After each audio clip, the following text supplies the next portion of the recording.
കണ്ണൂരിലേക്ക് ഒരു ട്രെയിന് യാത്രയിലാണ്.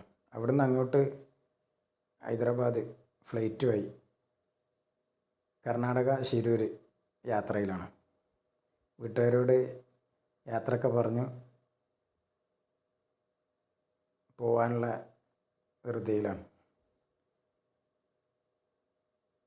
കണ്ണൂർ നമുക്കൊരു ഫ്രണ്ട് ഉണ്ട്, അർഷാദ് ഭായ്. അവരെ വീട്ടിൽ ഒരു 3 മണിക്കൂർ ചിലവഴിച്ചു. അവിടുന്ന് പിന്നെ കണ്ണൂർ എയർപോർട്ടിലേക്ക്. കാണുന്ന കണ്ണൂർ എയർപോർട്ടാണ്. അടിപൊളി, അത്യാവശ്യം കണ്ടമാനം സ്ഥലമുണ്ട്.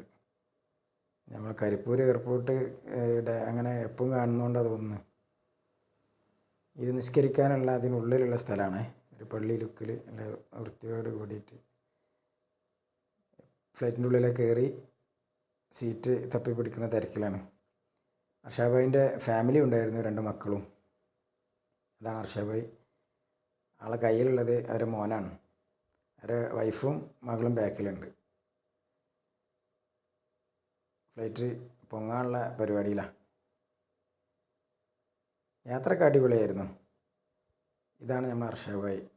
ആള് സൂപ്പറാണ്. കറക്റ്റ് സമയത്ത് ഇറങ്ങി 9:40 പറഞ്ഞ 9:41.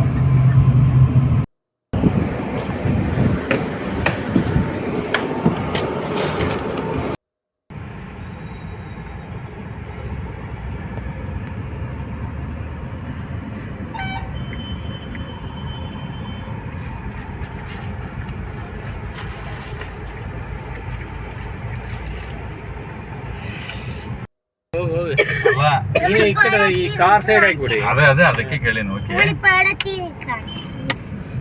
ಗ್ಲಾಸ್ ಸೈಡ್ ಗ್ಲಾಸ್ ನೋಡಿ ಟ್ರೈ ಮಾಡಿ. ಅದೇ ಏರ್ಪೋರ್ಟ್ ಬಾವ್ ರುಚಿ റെസ്റ്റോറന്റ്. ഞങ്ങൾ തപ്പി നടക്കുന്നത് എന്താണെന്ന് മനസ്സിലായോ? റെസ്റ്റോറൻറ്റ് നോക്കുകയാണ്. എന്താണെന്ന് വെച്ചാൽ ഹൈദരാബാദ് വന്നു കഴിഞ്ഞാൽ ഹൈദരാബാദ് ബിരിയാണി കഴിക്കണ്ടേ.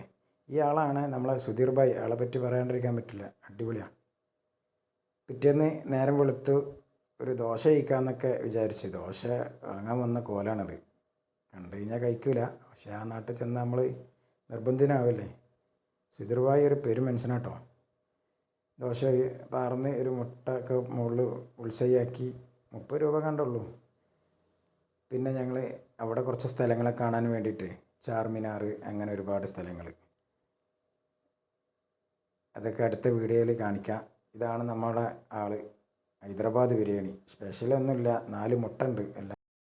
ഇതാണ് നമ്മളെ ഷോപ്പ് കേട്ടോ. Okay, by.